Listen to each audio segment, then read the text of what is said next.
Un jour, je venais de le quitter lorsque j'appris avec tout Paris l'arrestation du mari de Favra. Il était à peine 10 heures. On ne savait pas encore des détails sur les crimes dont on l'accusait. Déjà pourtant, on lisait des discours que M. Froid du Roi avait prononcés à l'hôtel de ville. Ce prince avait demandé pendant la nuit que le conseil général se sembla à 8 heures du matin.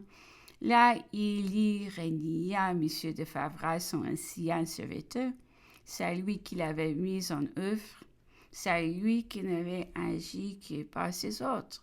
C'est lui avec lequel, enfin, il avait combiné la fuite du roi, celle de la famille et la sienne. Il y fit des protestations d'attachement au nouvel ordre des choses, à la Constitution, et se déclara premier citoyen du royaume. Il livra ici son confident à toute la sévérité des lois et au supplice infâme du gibet. L'indignation des royalistes égala leur consternation. Les plus sensés d'entre eux sentiront que tout était perdu pour la cause royale et qu'il n'y avait plus de moyens de saluer pour le roi.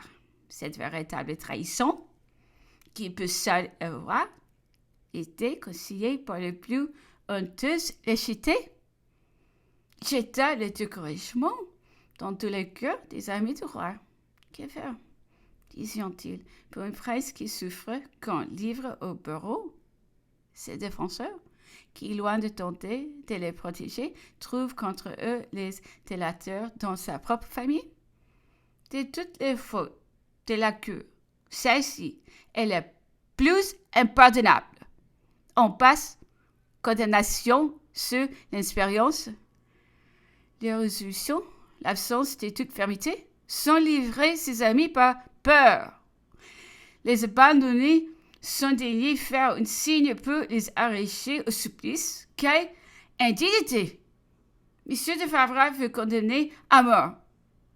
J'étais de service sur le quai Pelletier lorsque cet infortuné le traversa sur une charrette, la corde au cou et les mains liées sur la poitrine. Le confesseur paraissait abattu comme si c'était lui qu'on conduisait à la mort. Favra, au contraire, par sa noble attitude, par son regard fier et animé, me rappela son placé sur le mur duquel Marot a fait des deux beaux vers. Quand son placé, il monta à l'hôtel de ville. Il y dicta quelques nobles paroles, ne daigna pas compromettre celui qu'il avait si déplorable, renié et marcha avec courage à la mort. Tes misérables auront la lâcheté d'applaudir au moment de son supplice. Quelques jours auparavant, il avait demandé que M. Talon, avocat général, vînt le voir. Il lui confia tous les détails de sa tentative et les ordres qu'il avait reçus du comte de Provence. « Avez-vous ce ordre par écrit ?» lui demanda le magistrat. « Non. En ce cas, il ne vous reste plus qu'à recommander aux bontés du roi votre femme et vos enfants. Il n'y a plus de ressources. J'ai pris à Dresde il y a 20 ans que la famille de cet infortuné vivait en Bohême, dans indigence. Je ne peux continuer mon indignation sur l'étrange et odieuse conduite que l'on avait tenue dans cette affaire, et je ne la cachais pas, surtout à M. Dormisson. Vous êtes trop jeune et placé trop loin de la queue pour bien juger ses motifs, me dit-il, en supposant que M. de Favra aurait reçu des ordres. La famille royale pouvait-elle en convenir?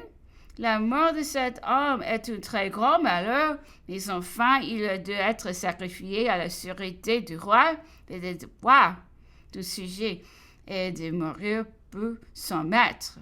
Il mourrait-il de sa fidélité par un supplice infâme, mais Dieu le recevra dans sa grâce, et le jugement des hommes sera rectifié par la postérité. J'ai respecté trop Monsieur Dormisson pour lui répondre, mais il s'aperçut bien qu'il ne m'avait pas convaincu. Il y a maintenant 28 ans que Monsieur de Favra est mort. J'ai relu tous les détails de son procès plus de 20 fois. l'âge, la connaissance des hommes, l'expérience et tous les événements dont j'ai été témoin. Rien ne peut me faiblir ni modifier ma première impression. Je suis encore complètement convaincu qu'il y a dans la conduite de ceux qui l'ont sacrifié, oubli total de probité, des scènes politiques, et il faut le répéter, une abominable lâcheté. Par cette conduite, le roi Feuder a perdu son retour. Une partie de sa famille fut enveloppée dans une haine et un mépris dont on n'est pas revenu. Ce sentiment ne pénétra pas seulement les personnes attachées à la royauté par la naissance et le rang dans les sociétés, mais il fut partagé par tous les citoyens honnêtes. Longtemps encore après, j'ai trouvé dans toutes les classes la même énergie d'indignation. Et quand Louis XVIII est rentré dans la capitale, tous ceux qui n'ont pas été éteints par l'enthousiasme de la nouveauté, et ils étaient nombreux, avions au fond du cœur et sur les lèvres de souvenirs et le nom de l'infortuné Favre.